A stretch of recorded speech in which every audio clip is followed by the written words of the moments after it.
Cooking apa? Hi, this is Cooking Appa. Today Appa is going to make a very easy braised egg, and also I will add some tofu inside. Some people told me that they needed to braise some meat first, then only they can braise egg and stuff, but actually no.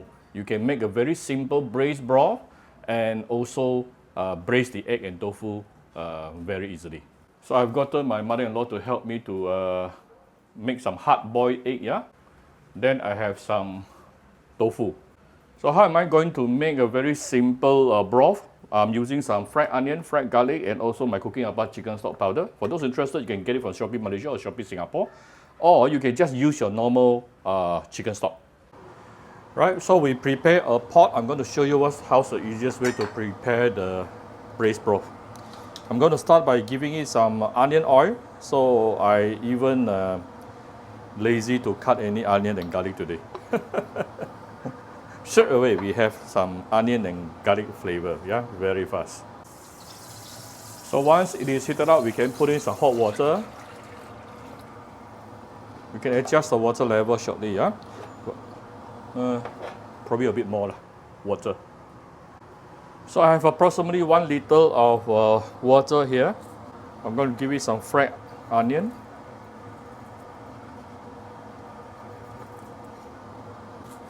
Some fried garlic, and I'll be using some of my Cooking Appa chicken stock powder. At least I'm going to give it almost 2 teaspoons here, or you can just use any chicken stock.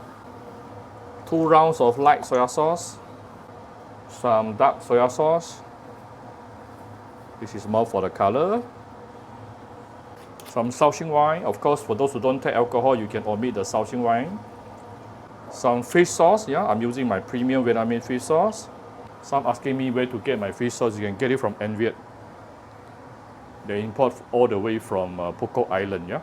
Going to give it some salt, and you do need to give it at least 1 tablespoon of sugar here.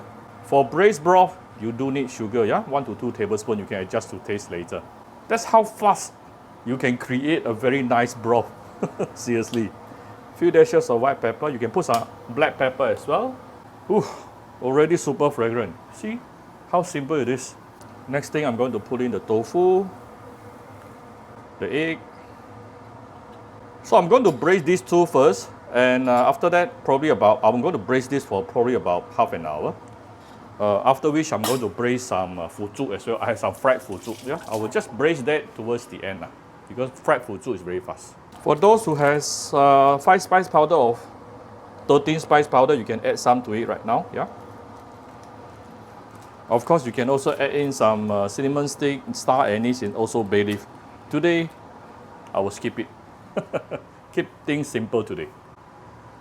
So once it is boiling, I'm going to close the lid, tune down to medium-low heat to let it boil at least about 30 minutes. Actually, after 30 minutes, I will just leave it aside. Let it continue using the residual heat to braise the the egg and also tofu. Alright, this is after about 30 minutes. Actually more than 30 minutes. After 30 minutes, I actually off the fire and then I just leave it there. And also after the first 15 minutes, I actually added some fried fuzu inside. Yeah, and that's it. That's how simple it is to make this particular dish here. To braise, you can actually make a braised dish even without any meat at all, yeah, and it will still turns out to be very good. So we have the egg, we have the tofu, and we have the fried fuzu here. All 3 will taste really good. So I hope you like my very simple video today. If you like my video, do share my video on Facebook to your friends. Come to Cooking Appa Facebook page to click like and follow button. Follow up on Instagram and subscribe to Cooking Appa YouTube channel. Thank you very much. Bye bye.